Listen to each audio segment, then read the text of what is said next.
fighting the gnats. Most of the time I was there, the gnats. Fucking gnats. We'll be right back after these messages. So, if you see this video and you don't get angry, I mean seriously angry, you need to check your pulse because you're probably not alive. Alright.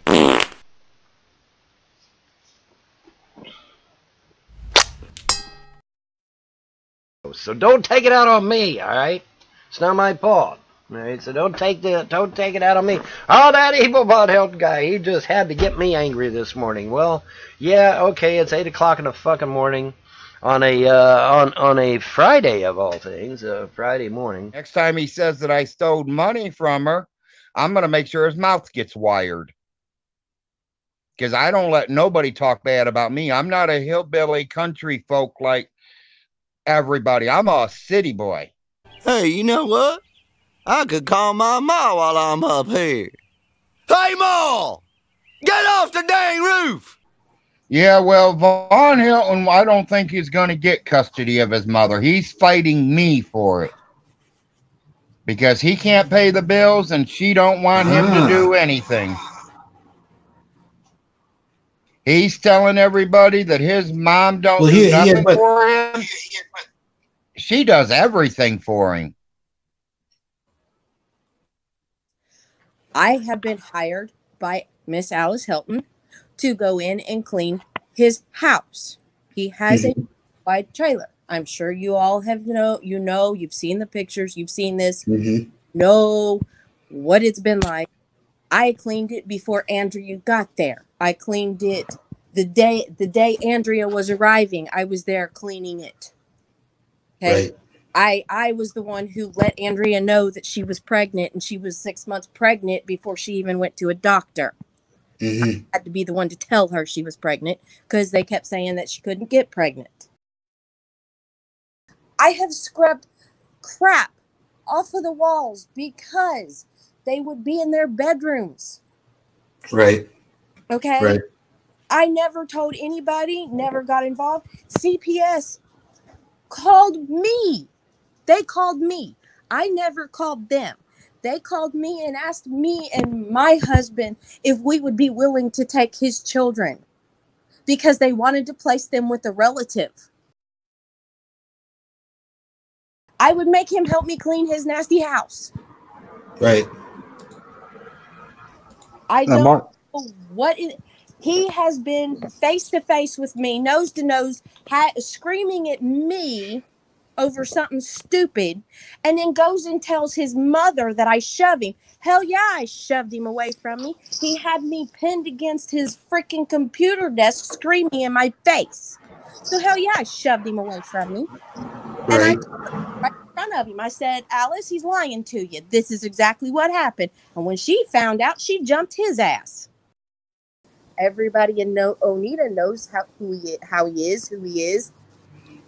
They know because they've heard horror stories, because myself and another member of the Oneida community has been in this house cleaning it, and they've heard horror stories.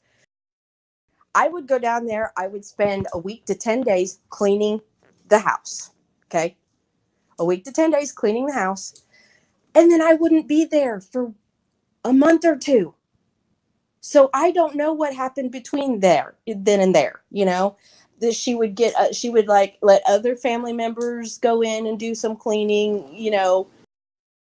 Yeah, but if you take 3 small children and lock them in a room so you can sit on the internet all day and all night, they go to their own devices, and who knows what all was really going on in there. But it was absolutely. You've heard Mama Helton come in and say, why don't you throw this in the garbage? He'd have the biggest 33-gallon garbage can sitting in his kitchen. Okay, 33-gallon garbage can. The damn thing would be full. The kitchen table would be full of empty pop cans, old food containers.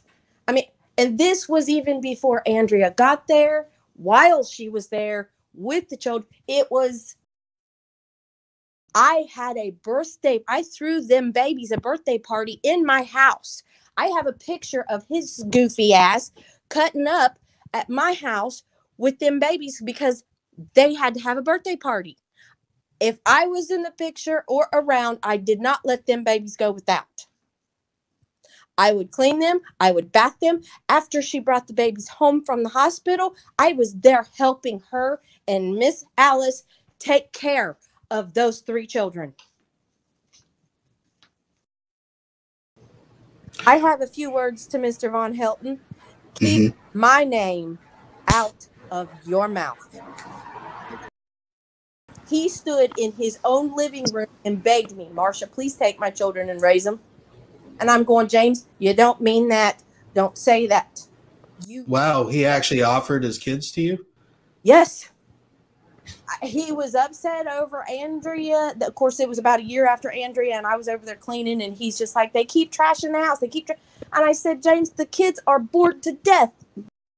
You've got to interact with them. You have to play with them. You have to stimulate their minds. They are children. Do stuff with them. They're acting out. Yeah, she's pretty much raised them children as best as she could. And the reason that's the only reason he's still there. That is the only reason that he's still there is because them babies came first before anything else. And them babies were the reason she got locked in her bedroom and fell out the daggone window and ended up in the nursing home for so daggone long. Yeah. He was over taking his precious little afternoon nap because it's good for the heart. And Mama had, I guess, gone to the restroom, and she has a hook and eye on her bedroom door because the kids don't need to go into Mama's room, Right. That's all well and good. And the kids climbed up on a chair and locked the little hook and eyelet. And the only way that she could think to get out was to open the window. And she leaned out too far and fell out the window. Now, the story was she was in there for quite a while. Like, this was like a last resort for her, right, to get out? Telephone was not in there. She couldn't call nobody. That was the last resort. Thank God that the guy that was weed eating was there. Who wants to sit around with gnats flying around your pizza and stuff? Fucking gnats. He wouldn't. His opinion on raising children is the school needs to take the children to the doctor. And I've told him and told him and told him since the kids started school, James, it is not the school's responsibility to take your sick children to the doctor. That is on you, sir. Well, they have no. Get your butt up, go get your sick child, and take the child to the doctor. Well, the doctors are called CPS because they said the child was. Then do something about it, guy.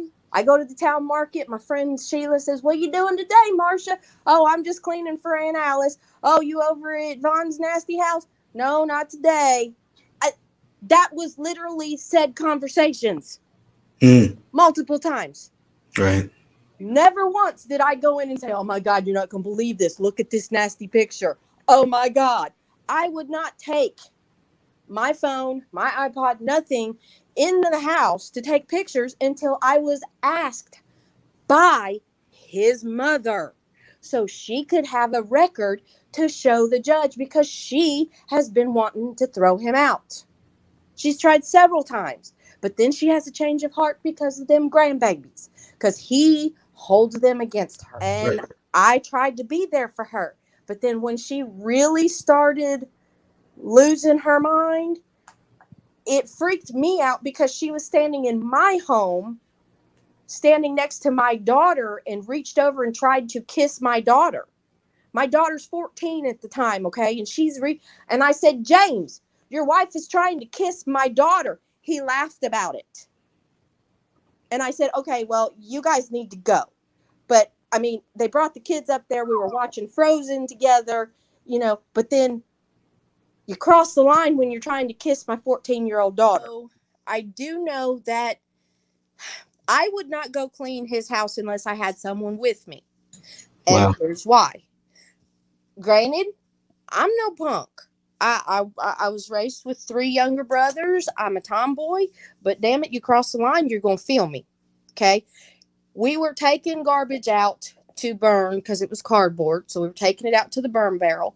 And he's like, Marcia, if something ever happened to you and Ronnie, or something happened to Ronnie and you need a place to go, you can always come here and we'll keep you in the family and I'll take care of you. And I'm going, no, thanks. He has blocked me and my husband off of Facebook, but my 18-year-old daughter still has access to his Facebook. Talking about how he should be able to live however he wants, but when the children are left unattended for so long that they're playing with their own feces and making paper mache out of it and putting it all over the walls, that's a gross neglect case, you know? Absolutely. It was ridiculous because I was there. And when the furnace man won't replace the ductwork because of all of the pee and poo, but in the children's bedrooms, the air ducts are in the floor.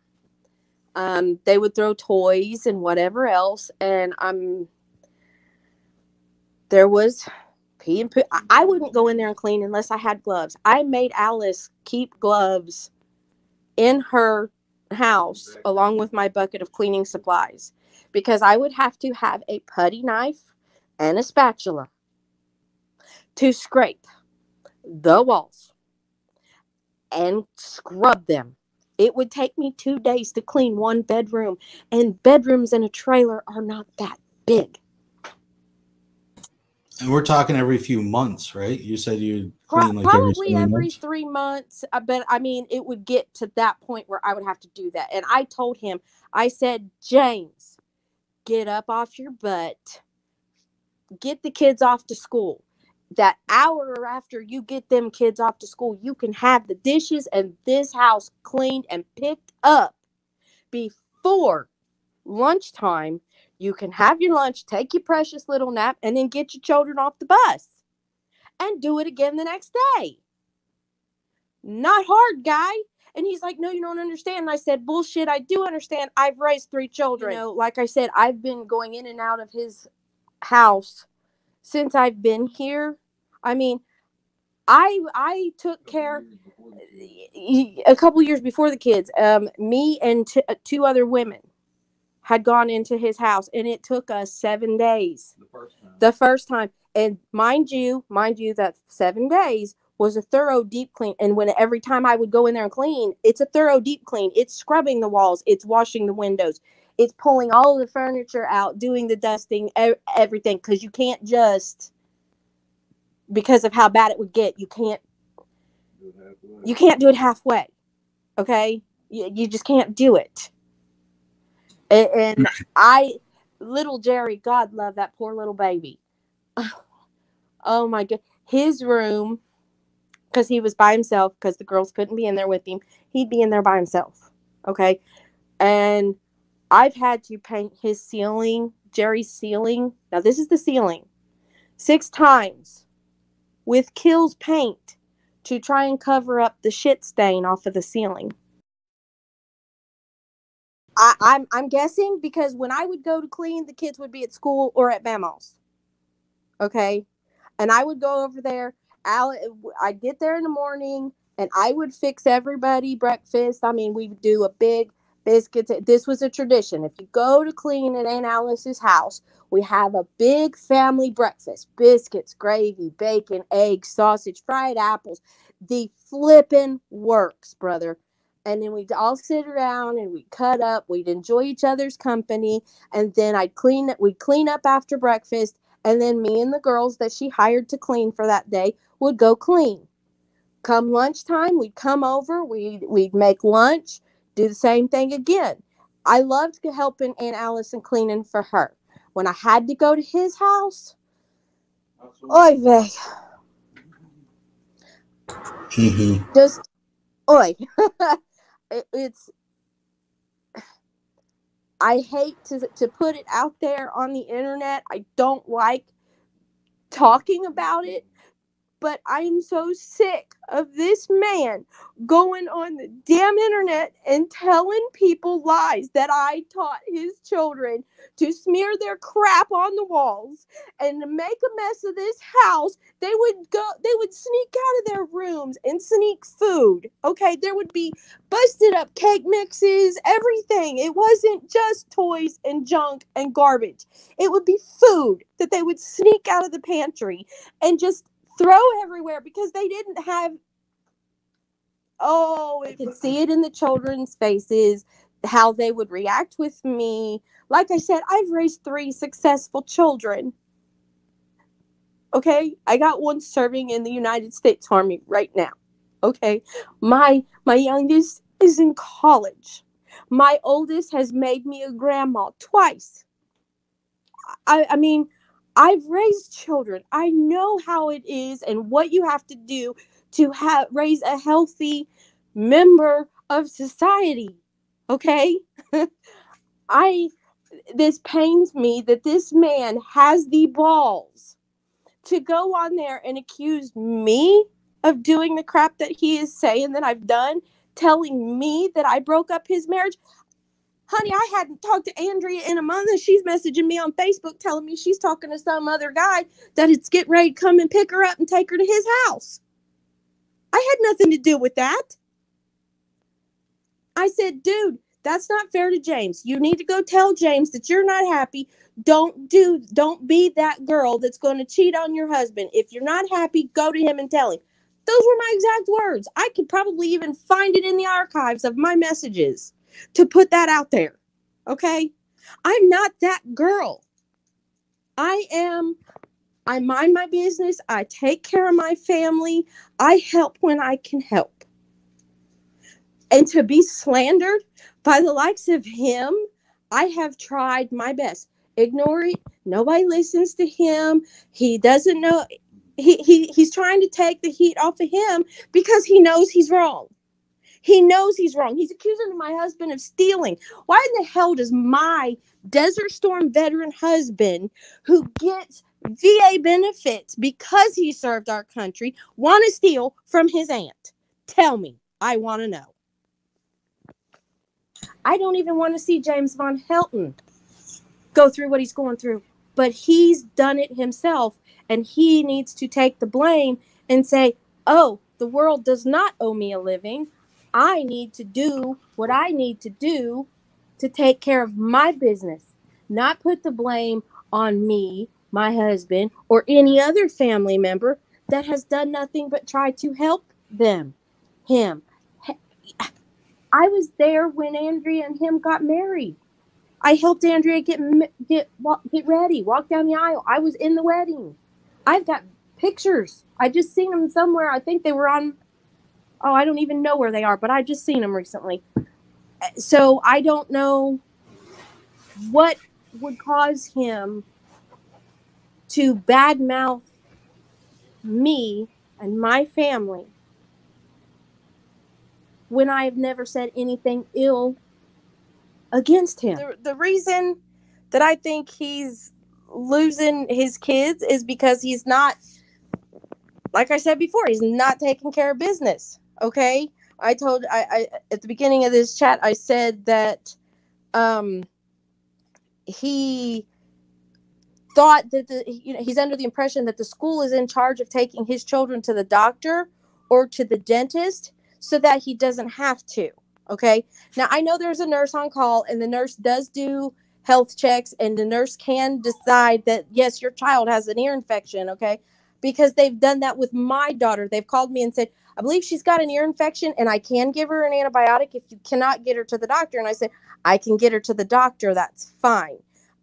If you want to go ahead and prescribe the medicine, and I will talk to her doctor on whether or not that's the route we're going to go, then that's what we'll do. But his impression is that they're in charge. That's their responsibility. And he needs to be the man that his mother raised him to be and take care of his responsibilities. He's man enough to lay down with a woman and have children. He needs to be man enough to take care of those children and not put it on everybody else and blame everybody else for his misgivings.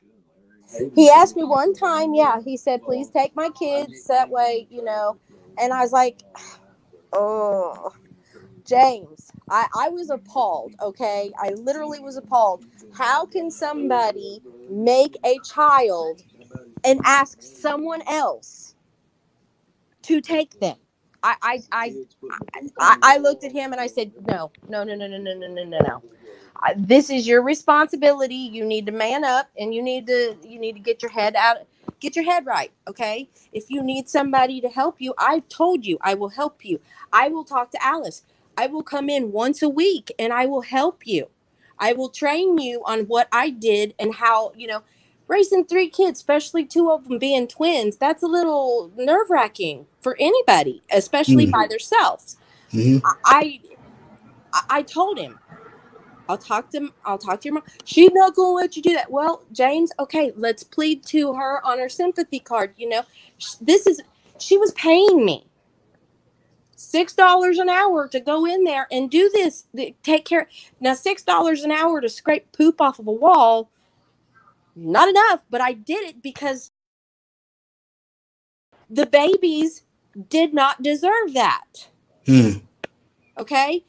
At that point, it wasn't about the money. My husband has said, you're not going back down there. You're not getting paid enough to clean that filth. You're not going back down there. And I looked at him and I said, Ronnie, it's not about the money. It's about the babies. The babies deserve a clean, healthy environment. And if I can give that to them for the short amount of time that they had it, by God, I was doing it. For somebody to do that to the babies and then accuse me of being vindictive breaks my heart. Right. And I've been quiet enough. James Paul Von Helton, stop bad-mouthing me. I've never done anything to you, against you. Leave me and my family the crap alone. I don't want nothing your mother has. I don't want nothing from you. Stop bad-mouthing me.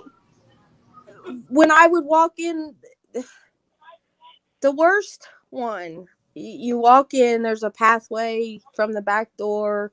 You see the washer and the dryer. Then you've got a bathroom, and then you've got the girls' room, and to the left is little Jerry's room. And, the girls had each other to communicate and play with and hang out with. Little Jerry was in there by himself. That's why he started playing in his poop. That's why I was taking six different times with Kills Paint, and I could walk into this bedroom and go directly to the ceiling and tell you that's the shit stain from where I had to scrape it off of the ceiling. Right. And as we understand it, Jerry's special needs, right? Like he is special needs, but not. It was so bad that Alice had me go over there and screw the bed to the floor because he'd just toss it. We would have to screw the beds to the floor so they didn't fall over with the children, because that they would literally move the beds all over the room. Well, they have nothing else to do. No, they didn't. They're going stir crazy. It's literally torture. The girls' room adjoined a bathroom, so he would move the dresser against the bathroom door so they couldn't get it. Well, they got so strong that they were moving this drawer. They had to take all the dressers out because they were climbing the dressers. They were pulling the drawers out. They destroyed several dressers. I mean, it was bad. It was just from not being watched. They were just left to their own devices. And it's not their fault. I don't blame them. These are innocents. Well, they're locked in the room for hours at a time with the entrance to the bathroom blocked off. What are they supposed to do? The children. Yeah, exactly. I mean, you're gonna lock them in their room that early. I mean, and then Layla would scream, she's got to go to the bathroom. She'd get out. She'd go to the bathroom. Then they'd start playing in the bathroom. And my husband put brand new flooring from stem to stern in his home, and they flooded it so bad that they just had to replace it again. Irby, this would have been family business, but you made it everybody's business, so here it is. They investigated the money disappearing out of his mom's account. I'm sure he'd go to jail for that. He's already been court ordered to return it. And Larry, has he returned it? He was been ordered to turn the $30,000 back to his mother. And he already oh my God. Wait, yes, this is a continuation of last time. We wondered about this money. So what? Please fill us in on this. When Irby took over the account, there was $30,000 in the safety deposit box. When I took back over, it was empty.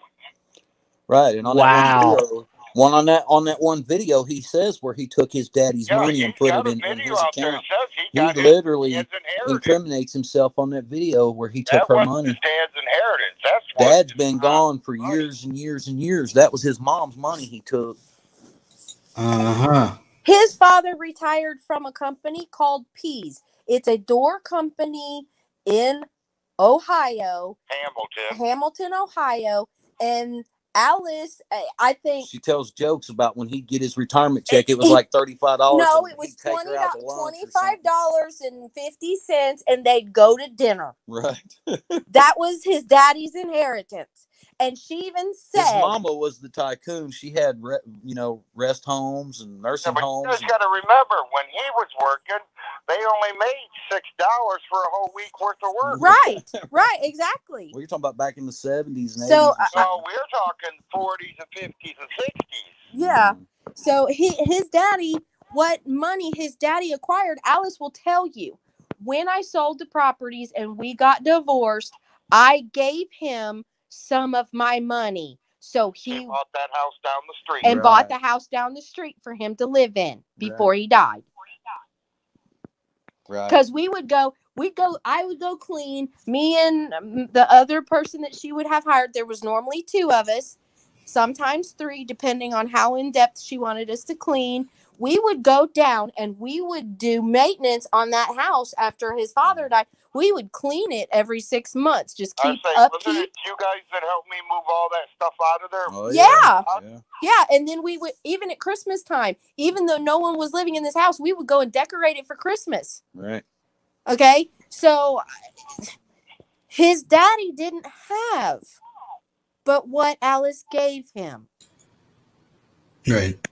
He was just mad because she controls everything. She still controls everything. He has no control over his life. She pays his bills, fault. And it's his fault. He's been there his whole life. It's kind of her fault. I think he's a product of her environment because she's supporting. You guys want to know something? Since it's wide open, I'm going to tell you something. Miss Alice asked me that the other day. She goes, "Larry, what do you think I did wrong?" Supported him all his life. She didn't put him over her knee enough. Right. Well, Alice has always told me respect for his elders. Yeah, when I was going down there to clean, she goes, the biggest mistake I ever made was to listen to his daddy and bring him down here, because she said, no, Irv, we need to leave him down in Hamilton where he's working and holding a job. We do not need to bring him down here with us at this time. Leave him where he's at. And his daddy said, no, I want my son down here with us. So they moved him down here. And it went downhill from there. They've been supporting him ever since. Everything went downhill. Right. And so now he's took what money she had. She's living off of what little bit income she does have. And he's got everything else and done squandered it.